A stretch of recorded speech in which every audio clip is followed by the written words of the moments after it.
Sipas Kushtetutës së Kosovës, zgjedhja e presidentit duhet të bëhet jo më larg se 30 ditë para përfundimit të mandatit të presidentit ose të presidentes aktuale. Një gjë e tillë po tentohet të bëhet, po ka përpjekje nga kryeministri Kurti, kandidat kryetari i Lëvizjes Vetëvendosje, që është shumicë parlamentare dhe me të drejtë janë këto përpjekje në këtë moment, por do duhet që të bëheshin përpjekje që nga data një më të shkurt kur është konstituar kuvendi dhe kur është themelu qeveria e Kosovës. Nga perspektiva formale kushtetuese mund të themi se jemi brenda afatit, por nga perspektiva institucionale dhe demokratike mund të themi që një proces i tillë nuk është duke u zhvilluar në mënyrë të drejtë, në mënyrë të qartë dhe me transparencë. Ajo çka po flitet brenda takimeve nuk po bëhet publike në konferencat për media. Shihni edhe zotin Kurti, edhe partitë e tjera politike që po marrin pjesë nuk tregojnë se nëse kanë biseduar për ndonjë emër të caktuar, nëse kanë biseduar për tiparet që duhet të ketë një kandidat për president. Aja që kemi parë gjatë secilës legjislaturë, gjatë secilit kandidat për president që është zgjedhur, kryesisht kanë qenë emra të përveçëm që kanë mbartur në supet e tyre edhe peshë edhe historike edhe institucionale, por së paku e kemi ditur emrin e tij në një kohë të caktuar, e kemi ditur emrin edhe të Zonis Osmani në vitin 2021, por tashmë kanë ndryshuar praktika dhe kjo praktikë vlerësoj se nuk është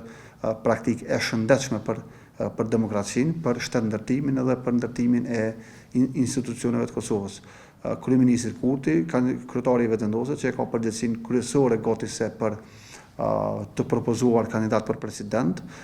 duke mos i përjashtuar as partitë e opozitare, sepse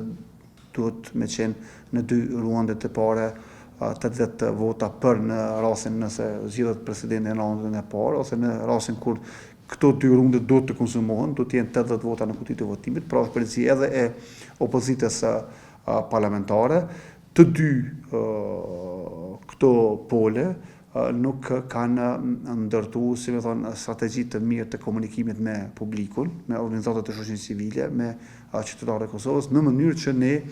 të dimë ta zëm se cilat janë tiparet e një presidenti, sepse ne dimë kompetencat të cilat i ka përmbi 15 kompetenca sipas Kushtetutës, që është kontrata e këtij presidenti, dhe në rastin aktual do duhemi është një kandidat për president që ka integritet personal, që nuk është i përfshirë në ndonjë aferë të korrupsionit, që nuk dyshohet për ndonjë aferë korruptive,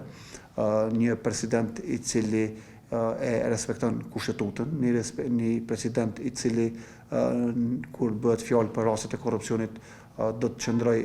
neutral dhe nuk do të jetë, do të qëndroj proaktiv në kuptimin e deklaratave publike, një president që nuk ndërhyn në sistem të drejtësisë, një president që e ndihmon Kosovën në raport me zhvillimet e jashtme diplomatike, pra cilat janë këto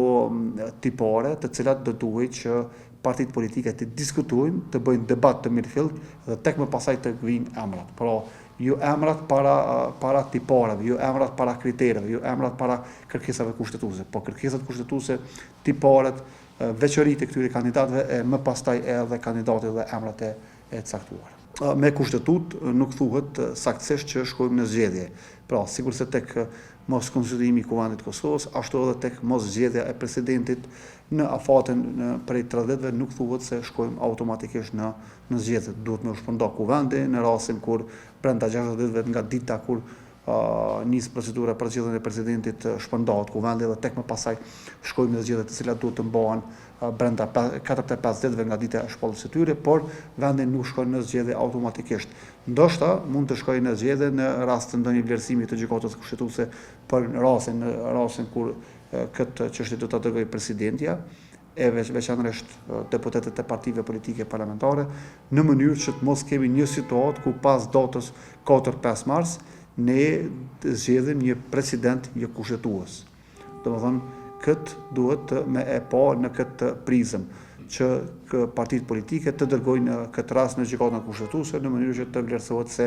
a zgjedhëm një president jo kushtetues pas kësaj date, apo që gjykata kushtetuese të marrë një masë të përkohshme në mënyrë që ta pezëllojë rrjedhjen e këtij afati.